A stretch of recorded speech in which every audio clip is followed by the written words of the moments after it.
Have you ever noticed that one of the flight attendants hides their hands behind their back when you enter the plane? Are they crossing their fingers for a safe takeoff? Nah. At this moment, they're counting the passengers as they board. They have a special little counter for this. There are lots of stories about how bad airplane food is. In fact, it's not that bad. It's your sense of taste that's on the fritz because of the dry air. It dries your mouth out of all its saliva and dulls your sense of smell, which helps to feel 80% of what you taste. So, airline companies add more spices into the food so you can feel the taste. Seatbelts are located on the stomach because of the turbulence. When that happens, the plane sort of jumps up and down. Your waist belt holds you so that you don't crash into the ceiling of the aircraft. The shoulder seat belts in the car protect against horizontal collisions. By the way, flight attendants also have shoulder seat belts. It's because they always sit facing the passengers to keep order. While all passengers are flying face forward, the cabin crew sits backward. If the plane goes forward sharply, passengers get pushed into seats, and the flight attendants are held by shoulder and waist belts. Even if lightning strikes a plane, the passengers won't feel it.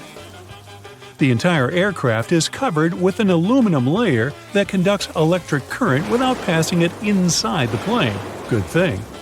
And all electronics and fuel tanks are equipped with additional protection. Before any plane is released from the factory, all this protection is tested by simulating lightning. Many passengers get a headache during the flight, especially right after takeoff. This happens because you're getting up to an altitude higher than Mount Everest in about 10 minutes. The air up there is thin. Your brain gets less oxygen. By the way, chewing gum or candies can help. Now, the main reason why the seats on the plane are so uncomfortable is profit. Airlines want to make more money, so they try to fit as many passengers on the plane as possible. Because of this, there's so little space between the seats. 2 additional rows in the cabin provide 12 new passengers. Also, companies make airplane seats lighter to spend less fuel. Seats become smaller and less comfortable. You can feel cold inside a plane, but when the plane is flying at high altitudes, the conditions resemble those in the Sahara Desert. It's all because of very low humidity. Every hour of flight, your body loses a lot of liquid. Stay hydrated, but only choose bottled water. Many companies don't show movies because they can make passengers too sad or emotional. Even if a movie doesn't have a dramatic story with incredible characters, it can still be heartbreaking for passengers. The thing is that our body experiences stress, and we take everything close to heart because of the lower oxygen levels. Also, we're sitting in seats at a high altitude and very far from home. Our brain realizes we're out of control of the situation. This feeling of helplessness can throw a person's emotions out of whack. So, companies only show positive movies and comedies. Some passengers say they feel like they can't think straight during the flight. This happens because of a lack of oxygen, so your mind isn't in top form. Well, better not do any important tasks or make any important decisions. Your corneas are the one part of your body that doesn't have a blood supply. The only way they get oxygen is from the air. So, worsened eyesight and dry eyes are common problems on airplanes. The best solution here is to take with you eye drops along with gum. That worsened vision is the first reason the crew dims the lights and asks you to open the windows during nighttime takeoffs and landings. Your eyes need to be adjusted to the dimness in case of an emergency. The second reason is the plane crew needs to be able to see out the window. There's a theory that hair grows faster during the flight. Some people notice that little stubble appears on their faces after the flight, even if they shaved a few hours before they got on the plane. Anyway, this theory is not confirmed. Some say the cabin pressure, lower temperature, or even heightened stress levels can accelerate hair growth. If you experience stress and get nervous right after you step on the plane, your best solution can be a little training. Go to the gym or make a set of squats before boarding to prevent stress. Also, a good workout compensates for the hours you spend sitting still. Airlines lose and send in the wrong direction several million lost bags a year. Almost half of the lost luggage is lost because of transfer issues. They may not deliver your suitcase just because of lack of time. A plane can fly away before loaders put your luggage there. When this happens, they might carry these bags to another flight. And when your bag goes to the wrong place, it can be taken by other passengers accidentally. If you want to find your lost luggage quickly, take a photo of it in advance and then show it to the airport workers. You can also buy a special GPS tracker and put it in your suitcase. It works for 6 days, and you can use your phone to locate your luggage wherever it is.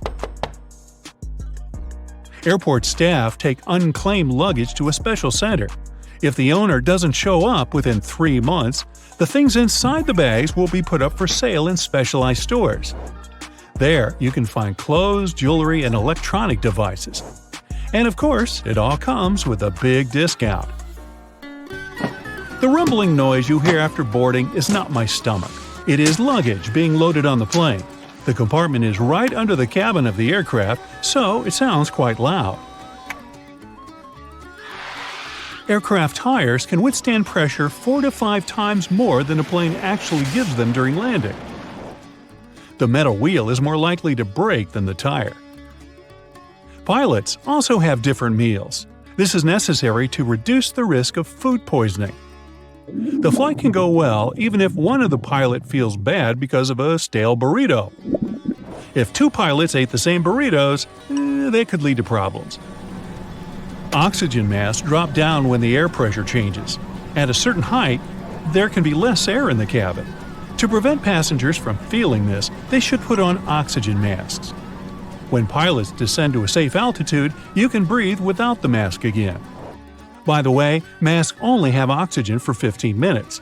This is enough for the pilots to descend to a safe altitude on which passengers can breathe. The wings of most passenger planes are located at the bottom of the plane. It's built this way because of the engine.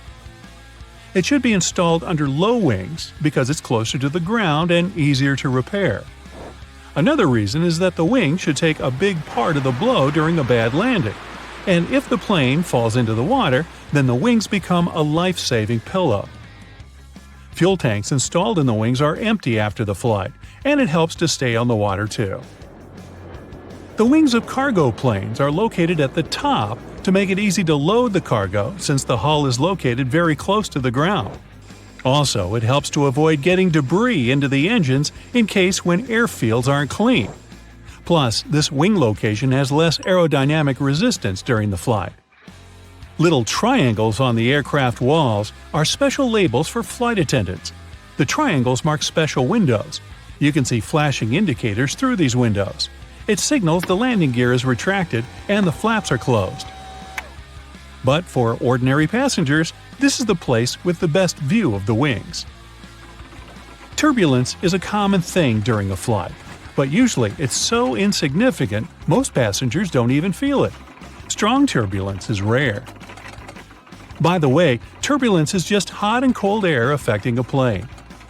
For better understanding, imagine a big balloon people fly on. Remember the flamethrower installed under the ball? It heats up the air and the hot air raises the ball up. So turbulence is the hot air created by nature, and it makes the same thing with a plane that it makes with a balloon. Also, turbulence can occur if the plane gets under the hot air stream left by another plane.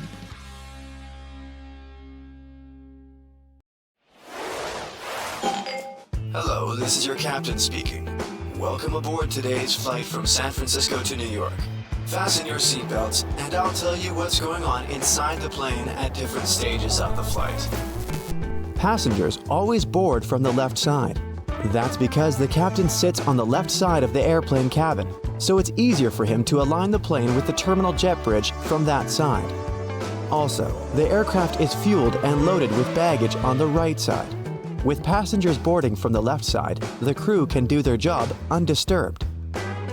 If your priority is to get out of the plane as fast as possible once you arrive, pick an aisle seat near the front of the plane. If you want to have the most comfortable flight, pick a seat in the middle of the plane because the turbulence is less noticeable there. An even better option in terms of comfort would be those seats by the emergency exit. They have more legroom, and you can stretch. If you want the safest seats on the plane, your best option is the back of it. Once you're seated, take your time to spot the nearest emergency exits. Count the number of rows between your seat and an emergency exit. It can save your life in case you have to leave the plane quickly. You'll manage to find the exit easily, even if everything around is dark or if you're blinded.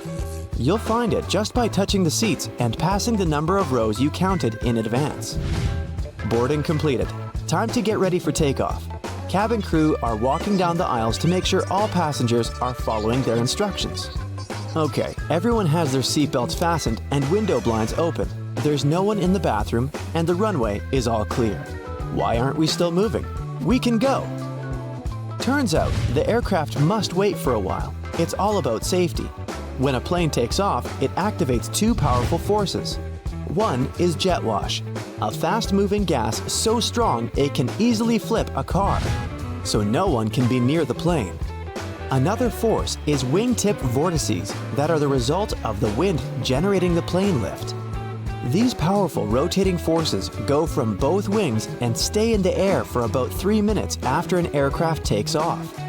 If another plane flies into the air while the wingtip vortices are still there, the pilot will lose the roll control over the aircraft. The plane will flip over and crash. So, no plane is allowed to take off without waiting for at least 3 minutes after the previous one leaves. Back to the pilot's cabin.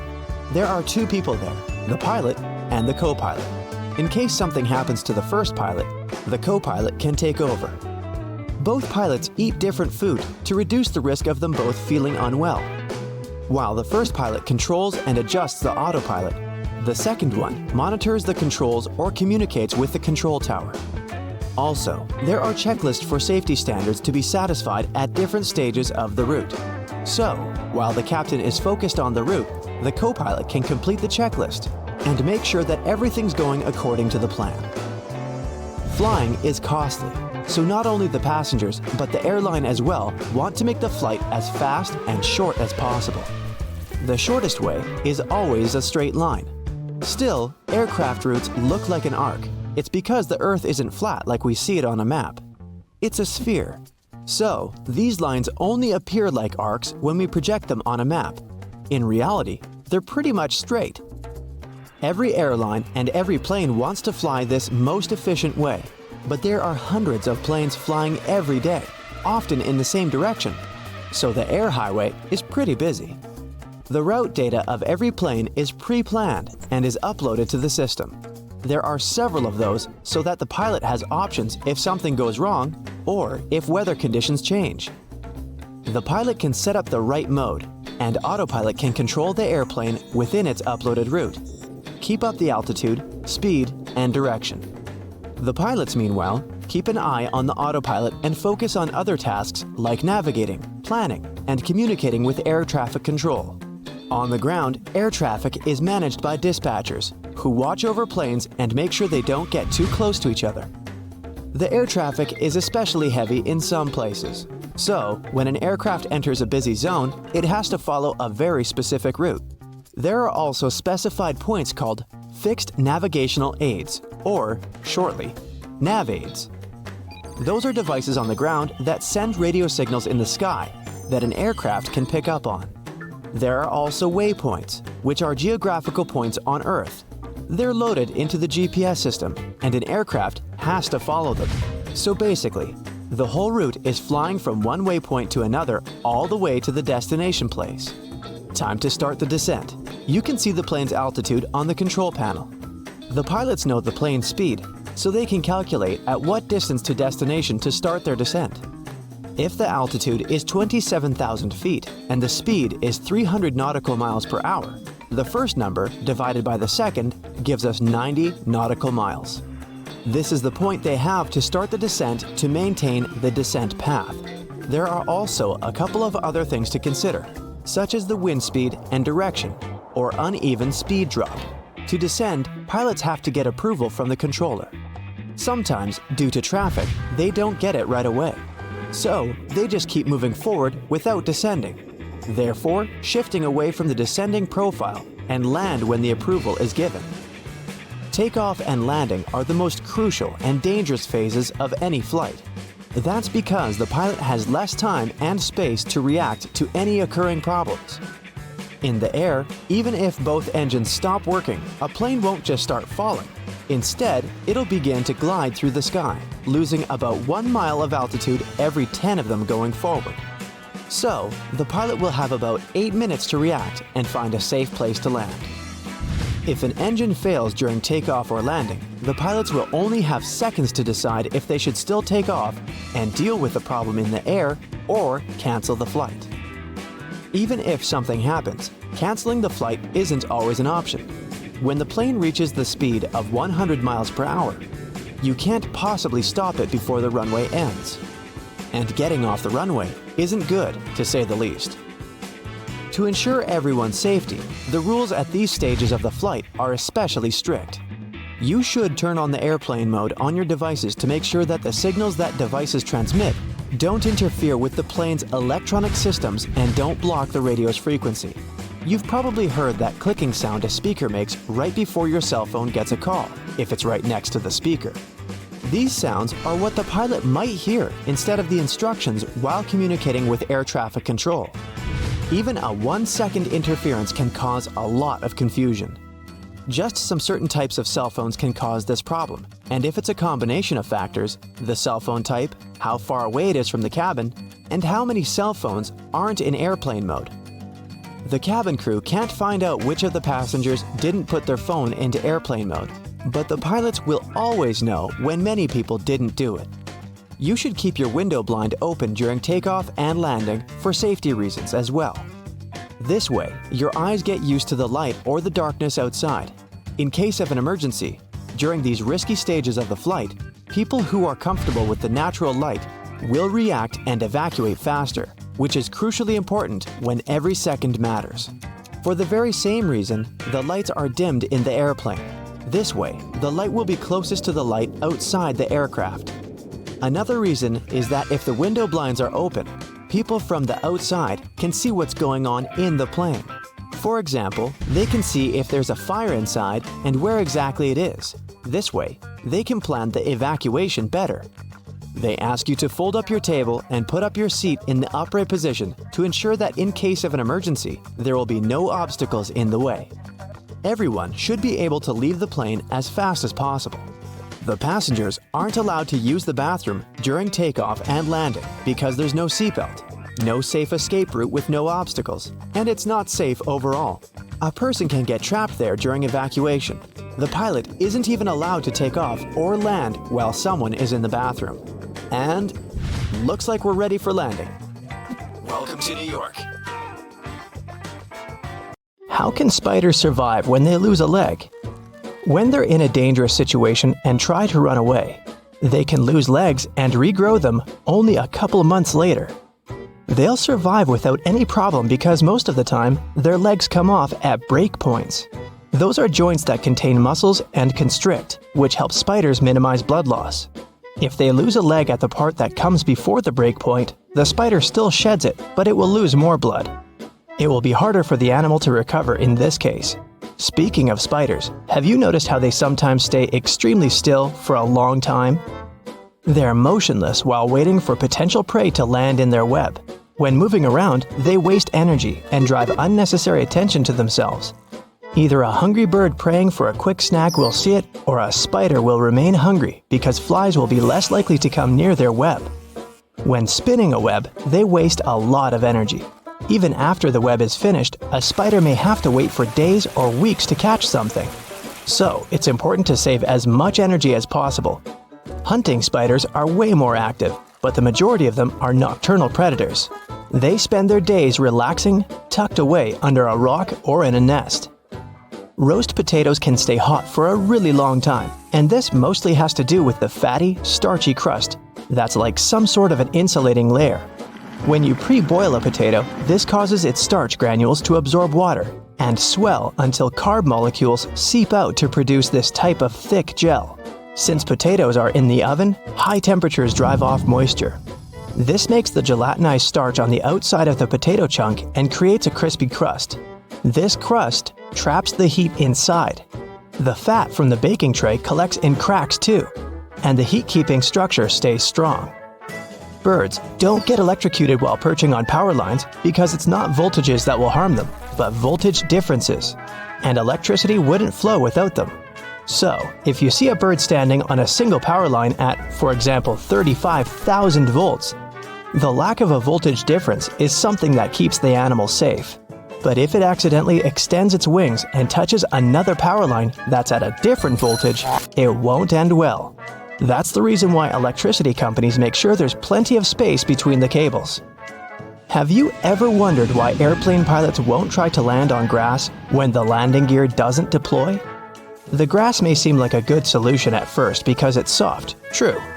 But the surface will neither be smooth nor even. When pressure is high, landing on grass can lead to unpredictable movements and cause issues such as structure formation. That happens because of bouncing and unequal pressure. This can even result in fuel leakage and prevent the doors from opening. Bald heads tend to be shiny, even though the skin elsewhere on the human body isn't. Most of our skin is covered with tiny hairs that give it some sort of velvety peach fuzz look.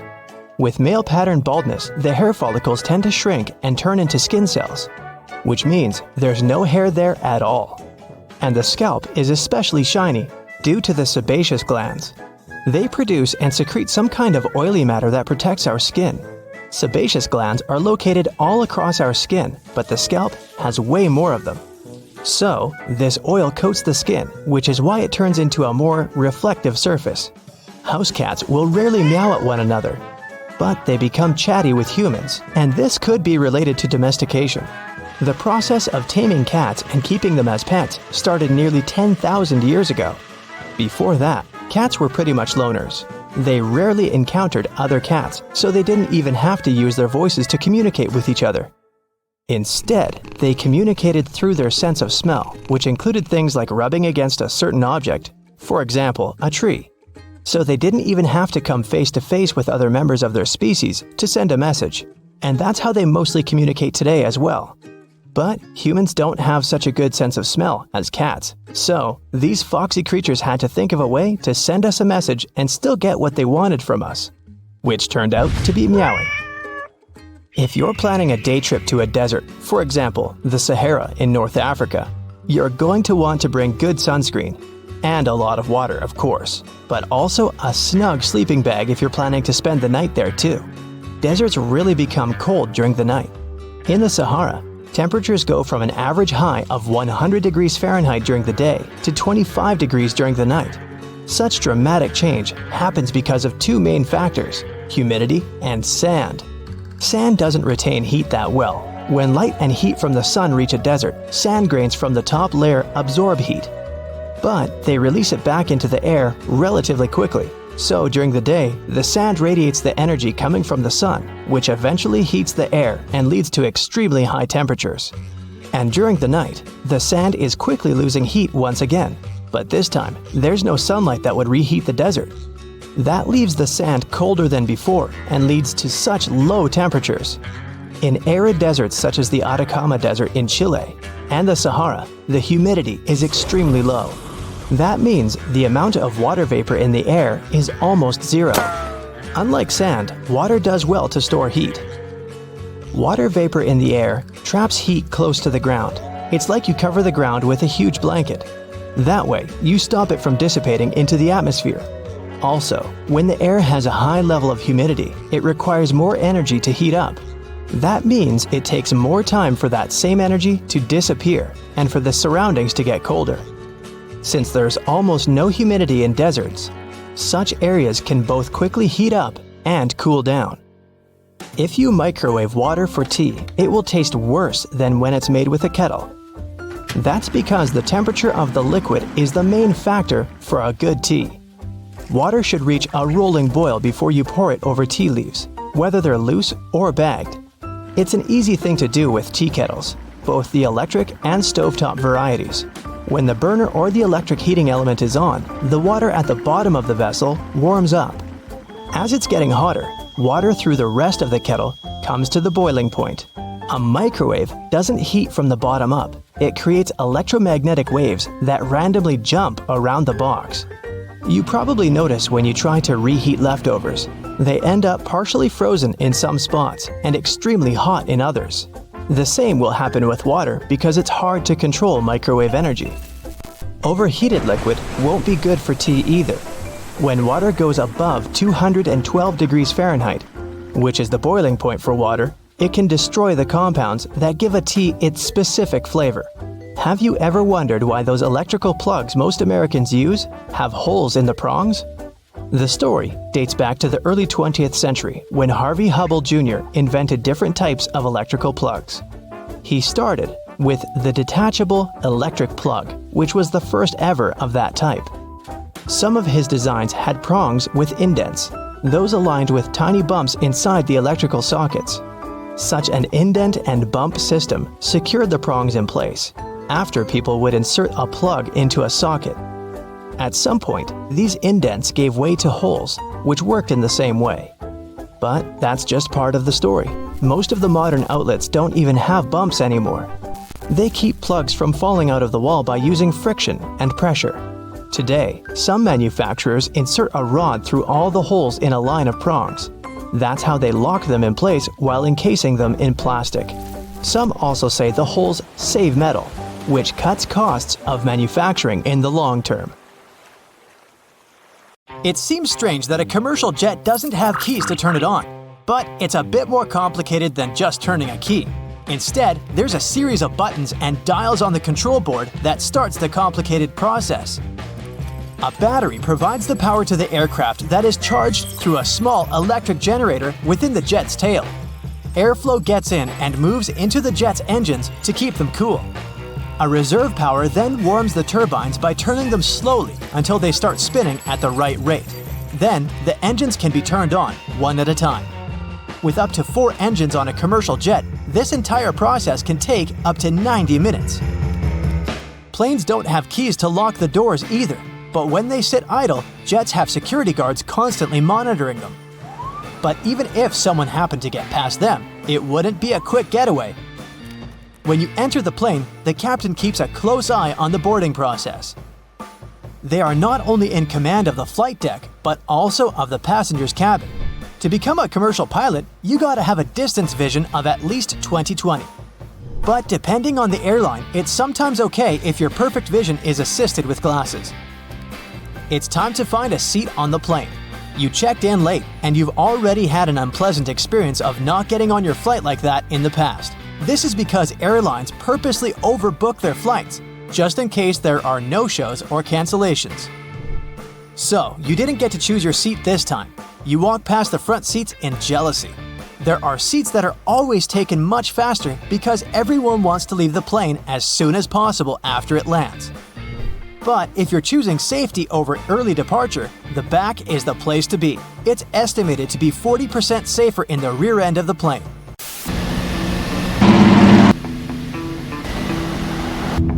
Maybe you prefer to drive instead of flying? The chances of something dangerous happening to a plane during a flight are 1 in 11 million. Compare it to the likelihood of a car accident, which is 1 in 5,000. You've been placed at the emergency exit. Excellent, more legroom. Over the past 30 years, legroom has been decreasing more with every year. Up to 5 inches on some airlines. No, you haven't been getting taller. The reason behind this is the more people they're able to fit in, the more money the airline makes. Airlines don't build their own aircraft and use factory-made planes. From there, each airline will determine its own seating structure. This is also why the seats don't line up with the windows. But it doesn't matter. You have the best seat, although it's always a bit concerning when sitting next to an emergency door. What if you accidentally knocked it while asleep and opened it? Relax, it's actually impossible to open these doors while flying. The air pressure inside pushes against every square inch of the cabin. On the door itself, this pressure equates to 1,000 pounds across every square foot of the door. But even if you somehow developed Hulk-like strength in your sleep, you still wouldn't be able to open it as there's a series of electrical and mechanical devices that latch it closed. The extra measures are important as the moment the door opens, the entire cabin temperature would quickly drop. and that drastic change in pressure would weaken the plane's structure. It's time for takeoff, and they've asked you to turn your phone off. Should you really? 10% of people have admitted that they don't turn theirs off and don't even set them to airplane mode. Cell phones can cause issues, but they don't disrupt the electronics as you might believe. There is a genuine concern that while you're flying in the air, your phone can receive signals from multiple towers on the ground, providing stronger distractions for the pilots. So let's make their job a little easier and turn it off.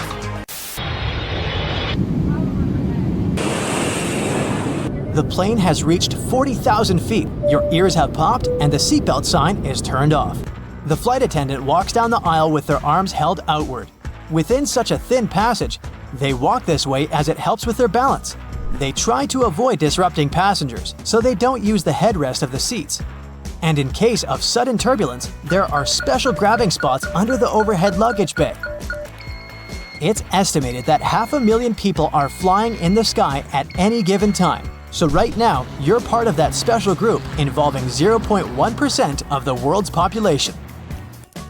You look out the window and notice the white wings. Planes are painted white and other lighter colors as well to help reflect solar radiation. This avoids damage from the sun by reducing the amount of heat the plane receives.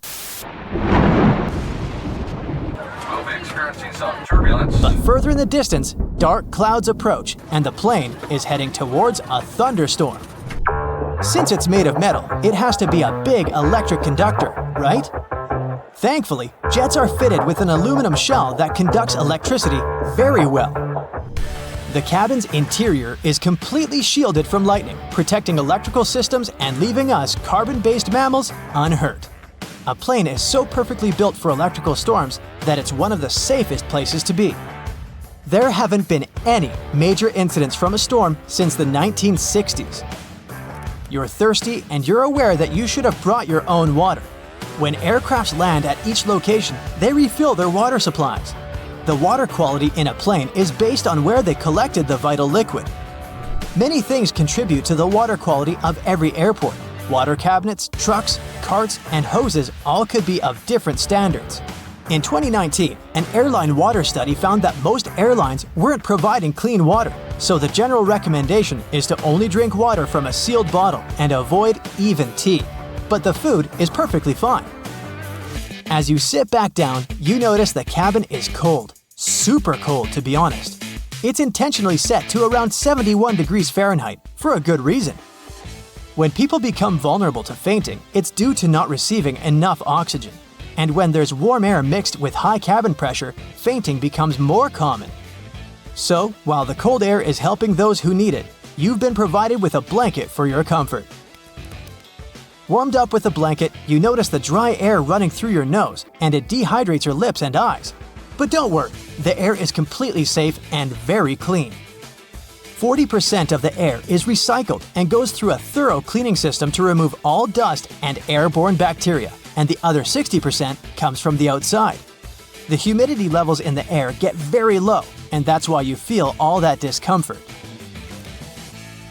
It's now dark outside as the plane begins its descent to land, and the lights are dimmed. The dimmed lights aren't for the pilots or crew or those at the airport. They're for you. If something goes wrong while landing when it's dark, they'll have to start an emergency procedure. The dimmed lights are there to help your eyes adjust and help you follow towards the exit in the dark easier. But luckily, today, it won't be necessary, as your journey has come to an end. Want to catch a glimpse of what flying might look like in the future? Then you're in the right place. Economy class lie-flat bunk beds, vertical flying vehicles, AI-powered in-flight meal service. Buckle up and let's start our flight. But first, I need to ask you, have you ever heard of the Crystal Cabin Awards? Oh, those are like the Oscars of aviation interior design. And here are some of the most recent winners. Meet Skynest, a lie-flat bed for people traveling in economy class. These nests are supposed to be used on long-haul flights. The design is based on a sleep pod island located in the middle of the plane. And you can book a 4-hour time slot if you want to take a real nap during your flight. The best news is that this design is likely to be introduced next year. While traveling in premium economy on long routes, you'll be able to use smarter seating design. It includes wider seats and twin armrests, which means no more fighting for space with your neighbors. Plus, there will be fully flexible rows with cushions that can be elevated, creating lie-flat beds.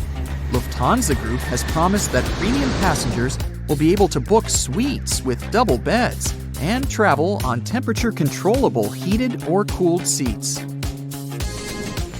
As you see, these days, airline companies are working hard on new designs of aircraft cabins, and it might impact the entire future of air travel.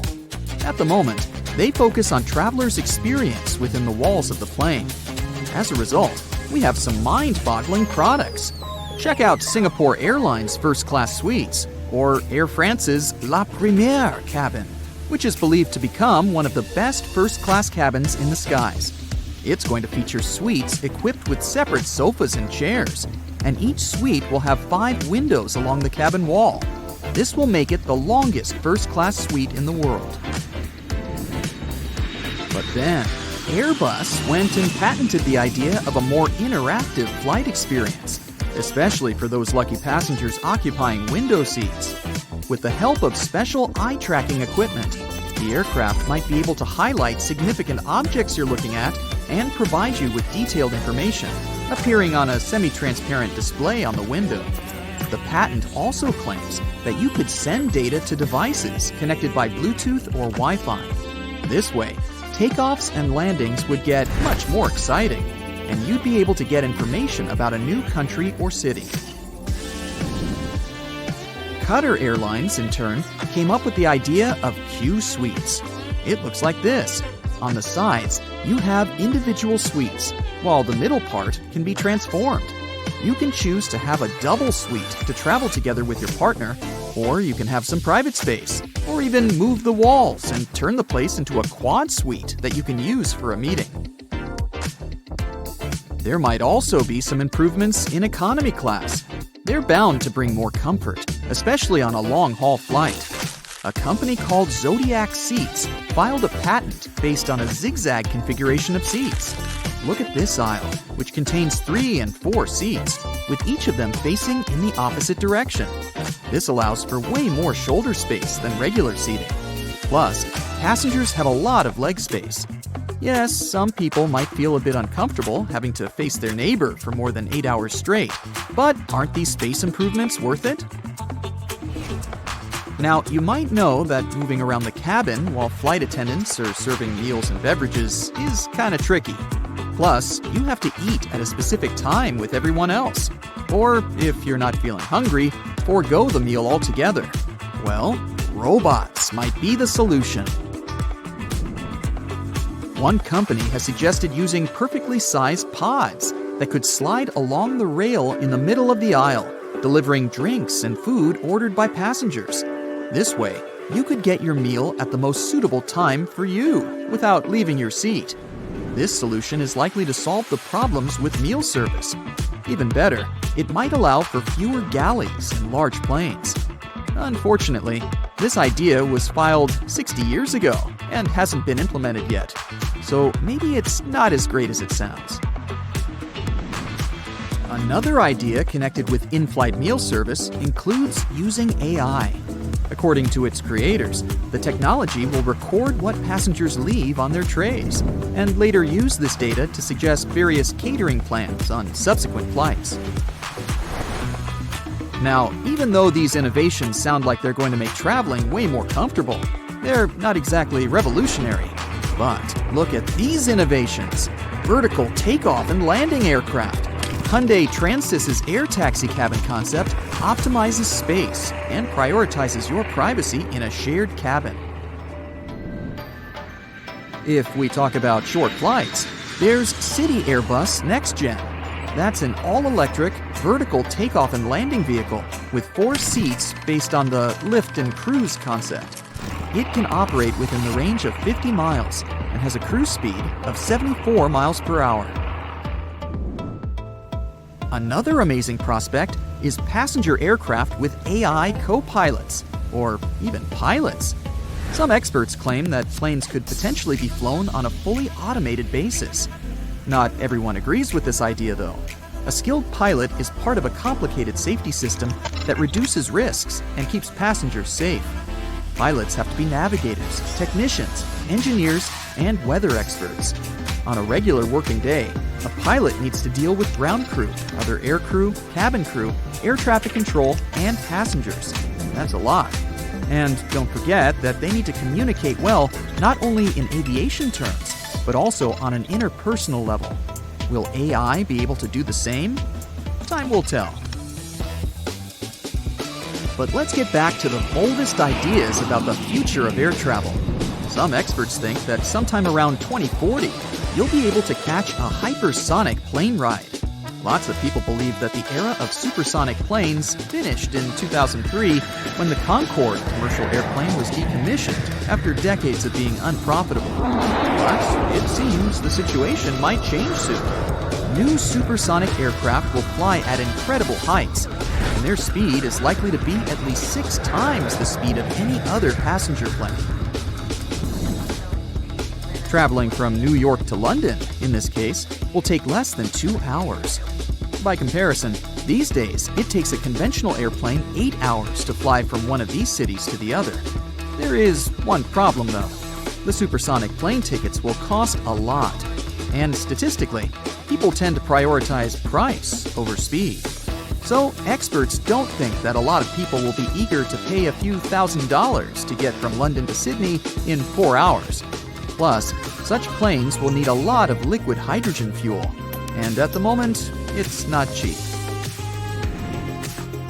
By the way, you might not recognize a plane from 2050. These flying machines will keep changing for the next several decades, and the chances are high that, at some moment, windows will start to disappear from airplanes altogether.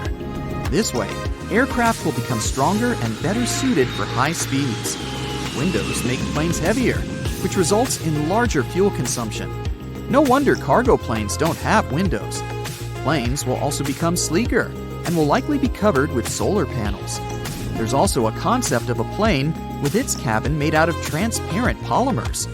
I don't know about you, but I don't think I'd ever board such a plane. Talk about aerophobia. The chances are that in a few decades, we'll see a hypersonic plane with a jet engine that can turn into a rocket, that can fly into space. Liquid oxygen would get injected into the exhaust, turning the engine into a rocket.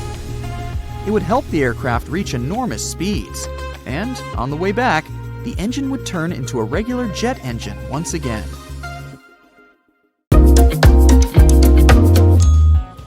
Hey, can we speak plainly? Okay. The fastest commercial flight ever was in February 2019 when an airplane flew at the speed of 801 miles per hour. And that was only thanks to the direction it was heading in, east. And the passengers there also rapidly lost weight. What? The airplane diet? Is that a thing? All in due time, though. Here are some mind-blowing facts about airplanes. First things first. According to different sources, only 5 to 20% of the world's population have ever traveled by airplane. But all of them have done it more than once. If you're afraid of flying, you must have wondered why planes don't have parachutes on board. 2 reasons: money and common sense. First, parachutes are heavy, and adding 300-something of them to the weight of the plane would reduce the allowed number of passengers or their baggage. And secondly, even if you have a parachute, you simply won't be able to open the airplane's door to jump out. The difference in pressure is too much. But there's good news too. Some data suggests that sitting in the back of the plane is safer than anywhere else. If you're in the tail, you're about 40% more likely to survive in a plane crash. So stick to the back. The only reason you might regret it is if one of your neighbors in the row is sick. Not airsick, although that's unfortunate too. I mean, runny nose, coughing, that kind of stuff. Researchers say such a passenger has an 80% chance of infecting everyone around them with whatever they have. To minimize that risk, turn on the little air vent above your head and direct its flow on yourself. It will work as an air shield, blowing away the germs and not letting them cling to you. Hey, wouldn't it be great if you could buy a cheap little hazmat suit from the flight attendant during the trip? Oh, but then you have to crawl into the thing while in that cramped little seat, as your seatmates wonder which one of them you're dissing. Guess not, huh? But don't be in a rush to blame your coughing neighbor if you get sick after the flight. Ask yourself first, did you take the blanket from the flight attendant? If so, you might have caught germs from that. Airplane crew members say they only wash blankets once every few days, and the rest of the time they only get folded and reused. Who knows who used yours before you, and for what? Yuck. Unlike the cabin doors, the bathroom actually can be opened from the outside. There's a hidden latch that allows flight attendants to unlock the door in case of emergency. For example, to rescue a passenger who fainted inside. No, they don't do it for fun. Ever heard that banging noise when coming on or exiting the plane? Nah, it's not the ground crew hurriedly repairing the plane. It's just the baggage being loaded or unloaded. Workers don't really throw it around either, but they usually have very little time to be too gentle. If you fly, say, from New York to London and not the other way around, consider yourself lucky. You'll probably be there a couple hours early. And that's true for many planes flying east. Nature itself helps them. There are jet streams high up that, if used correctly, give a hefty speed boost to aircraft. Jet streams are basically constant high-speed streams of air that carry you eastward on their gentle wings. Then you arrive early, and there's no gate for you yet, so your plane sits on the tarmac, waiting.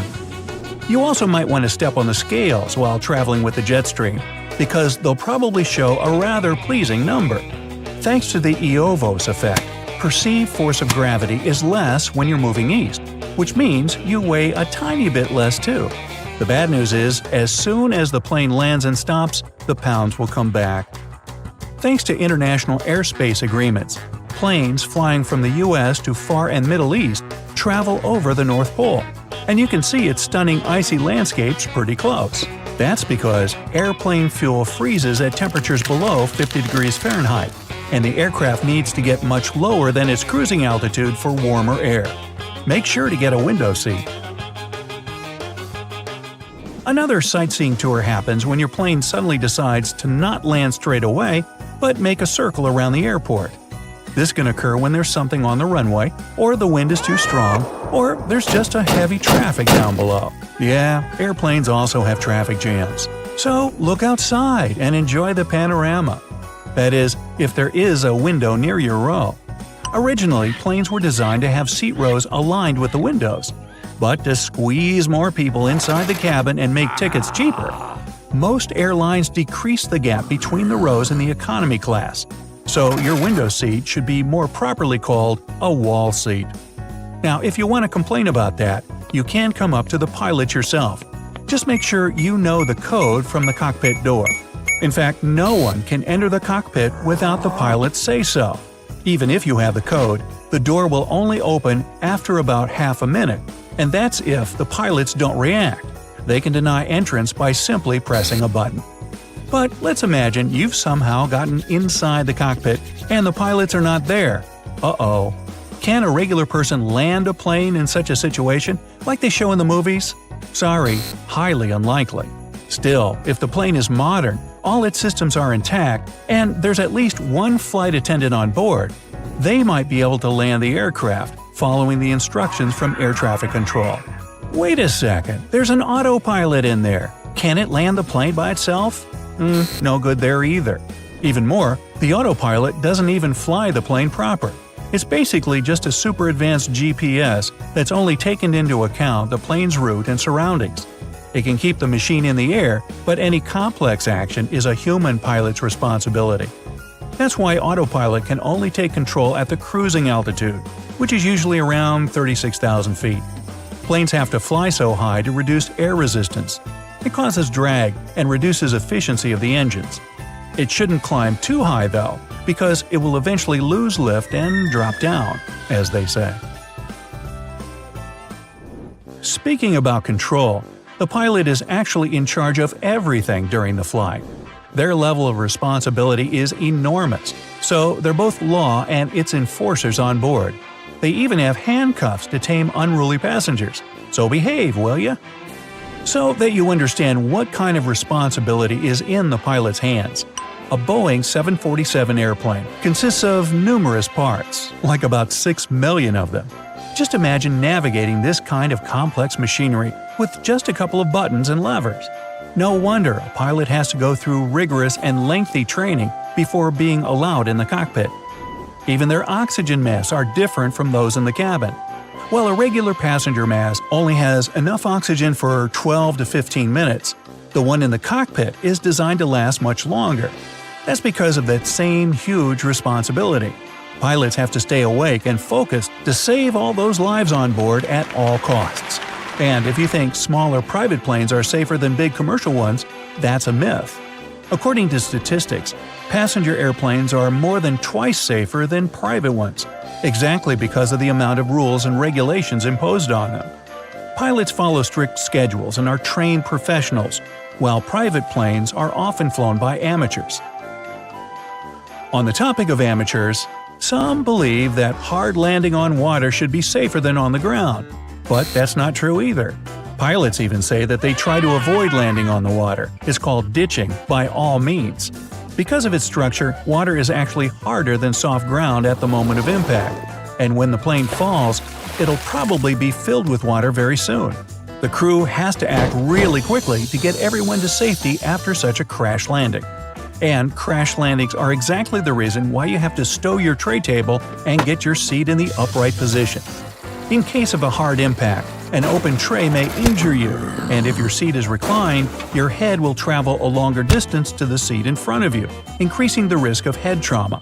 It's for your own safety, pal. But at least you'll enjoy the pleasant blue color of that seat. It's made so to calm you down. Psychologists say the color blue helps you relax. If the seats were red, for example, it could have gotten on your nerves and made those who are afraid of flying even more jittery. Whew. And finally, the most important question. What are those mysterious numbers on your boarding pass? Your name, gate, and flight number? Okay, that's clear.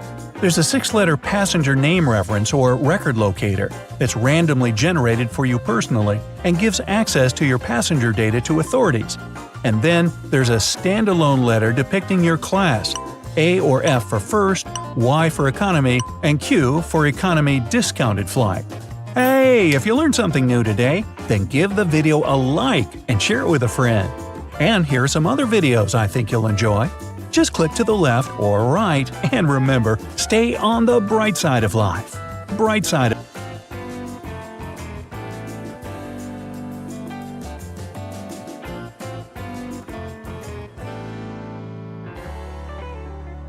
We'll start our top 10 with the smallest plane in the world, the Star Bumblebee. It was built specifically to set a world record and get this title. Its wingspan is smaller than the average person's height, and the length of the plane is the same as a regular sedan. But this baby can surprise you. Its maximum speed is similar to a supercar, 190 miles per hour. Still, it has only risen in the air a few times, and it even had to make an emergency landing. But no one was injured, and the restored plane was given to a private collection. By the way, the cost of building one Star Bumblebee was about $10,000, so it was really a regular sedan among the planes, one that could only carry one person. Next on the list is a Cessna 172. This airplane is also a record breaker, not for its size this time, but for the number of built units. To date, more than 45,000 aircraft have been built, and it remains in production since 1956.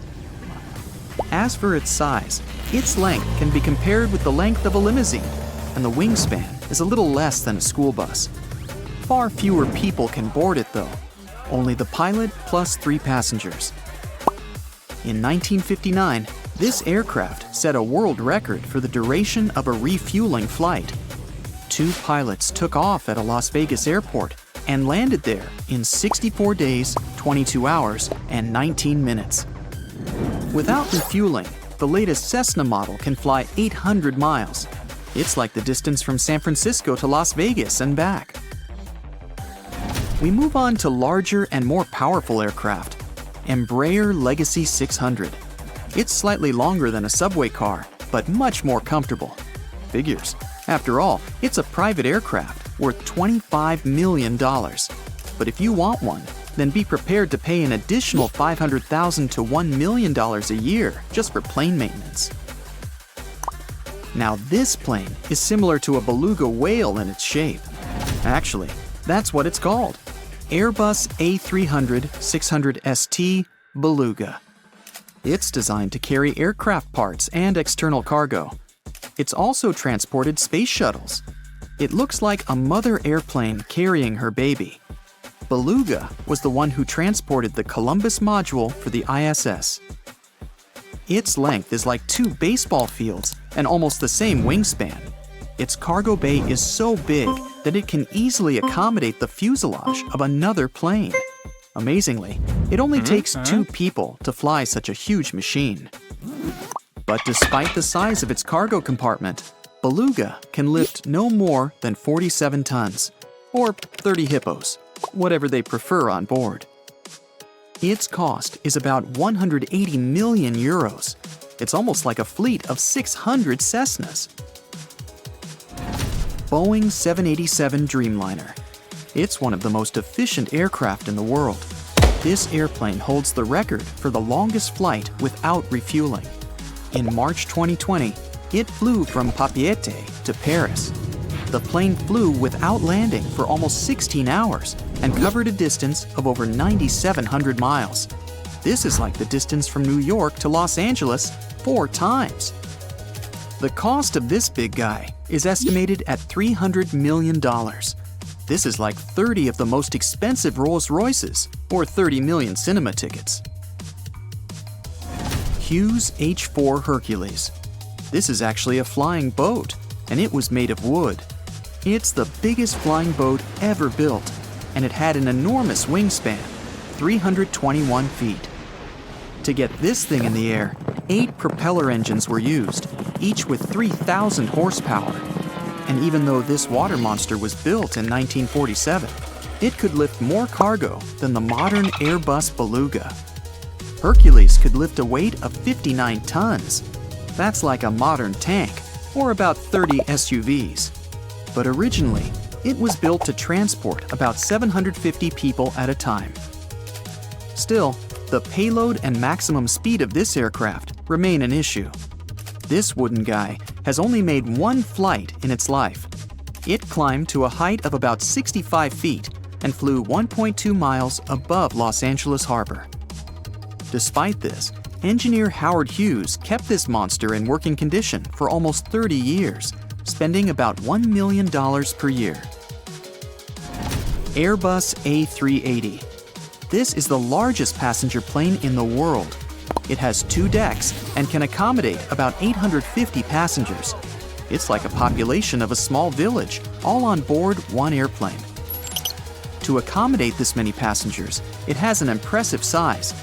Its length is almost as much as a soccer field, as is its wingspan, and its height is more than a 7-story building. On top of all this, the Airbus can travel incredible distances without refueling. It can take off in Iceland and land on the tip of South America. The only disadvantage of A380 is its price, $445 million. With this money, you can buy 4 private islands in the British Virgin Islands. A Saudi prince once bought one of these and modified it into a private aircraft. Now, it looks like an expensive mansion or hotel inside. It has become the largest and most expensive private jet. It's estimated to cost about $500 million. Oh, and by the way, just to take off, this giant needs a runway of almost 10,000 feet. So not all airports in the world can take an Airbus A380. Scaled Composites Model 351 Stratolaunch. An unusual name for an aircraft, but its appearance is even more bizarre. This aircraft bears the title of the longest wingspan in aviation history of all time, 385 feet. This is more than the length of a soccer field, plus a limousine. The pilot, co-pilot, and flight engineer are in the right fuselage cockpit. The cockpit of the left fuselage is used as a storage unit. 6 powerful engines help this giant take off, and 8 racks with a total number of 28 wheels help the big guy to land. Stratolaunch was designed to launch Pegasus rockets from it, but now it's going to be used to launch hypersonic flights.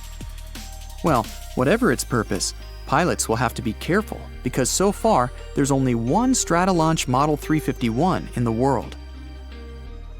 Jumbo Jet, or Boeing 747. This is the world's first long-haul double-deck aircraft. This baby held the title of the heaviest and most capacious aircraft for 36 years, until Airbus A380 appeared.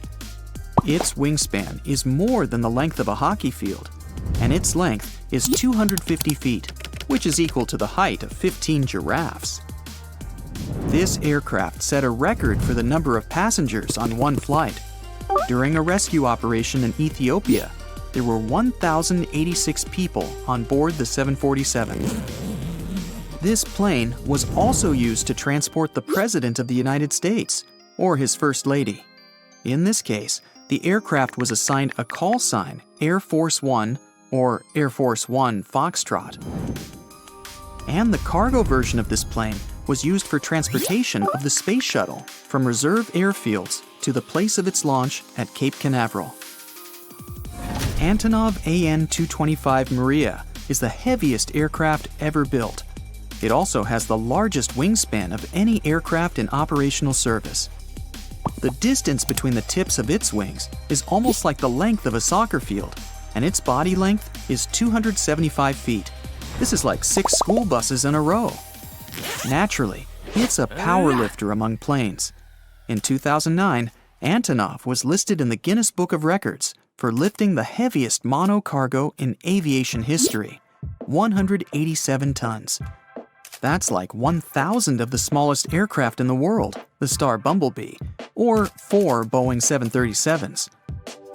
But the absolute record for Antonov's lifting capacity is 253 tons. This is like half the tallest building in the world, the Burj Khalifa. Well, the records of this aircraft are quite long. Since its first flight, the AN-225 has set 240 world records.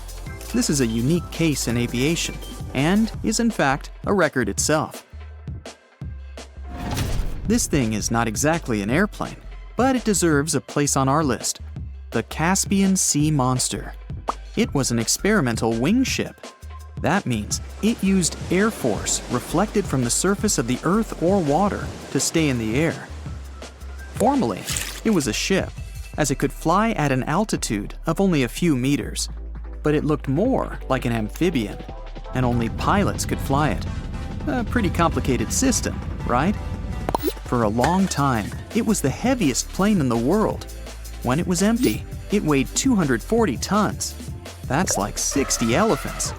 And it took 10 engines to get this thing in the air, 5 on each side. But it still had enough speed to get from New York to Washington in half an hour.